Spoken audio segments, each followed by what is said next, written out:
عربية لغتي وفصحى والأمر لا يحتاج شرحا عربية لغتي وفصحى. السلام علیکم ورحمۃ اللہ وبرکاتہ. عزیز طلباء، آج میں آپ حضرات کے سامنے اجوف کے بارے میں ایک ایسا طریقہ بتاؤں گا کہ جس سے آپ کو اس کی تعلیل اور تصریف کرنا بہت ہی زیادہ آسان ہوگا. ہم اجوف کی تصریف کو دو حصوں میں تقسیم کر سکتے ہیں.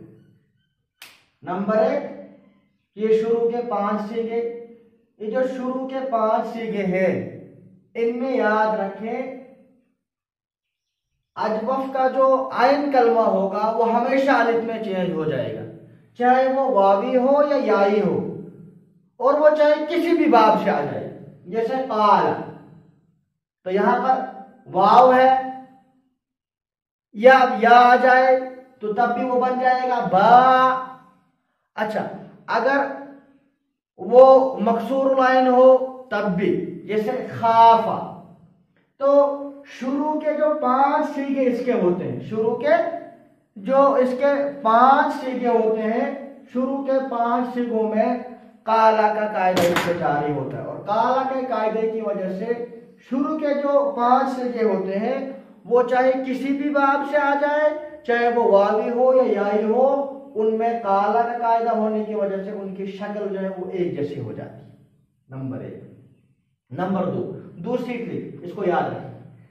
جمع مؤنث غائب سے لے کر آخر تک جب حرف علت واو ہو یا یا ہو، جب وہ گر جاتے، اب فا کلمے پہ کون سی حرکت دینی ہوتی.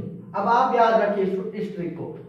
اگر واوی مضموم العین ہو یا مفتوح العین، یعنی جو ہمارے پاس حرف علت ہے وہ حذف ہو گیا ہے، اب ہم دیکھیں گے کہ اس واو پر پہلے کون سی حرکت تھی. اگر وہ مضموم العین ہے یا مفتوح العین واوی میں ہے تو فا کلمے کو ضمہ دیتے ہیں، جسے قلنا، قلتا، قلتما، قلتم، قلتی، قلتما، قلتنا. اور اگر وہ واوی ہے اس پر کسرہ ہے تو پھر فا کلمے کو کسرہ دیتے ہیں یہاں سے لے کر آخر تک. جیسے خافا، خافا، خافو، خافت، خافتا، خفنا. اور اگر یا ہو تو پھر ہر صورت میں کسرہ ہی کسرہ آ جاتی ہے. جیسے با، با، باؤ، بات، باتا، بینا.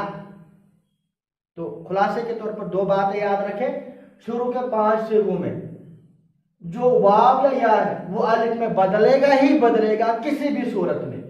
اچھا، دوسری بات یاد رکھیں، اگر وہ وہاں پر یا ہو، اگر وہ وہاں پہ یا ہو تو یہاں سے لے کر یہاں تک فا کلمے میں کسرہ آ جائے گا.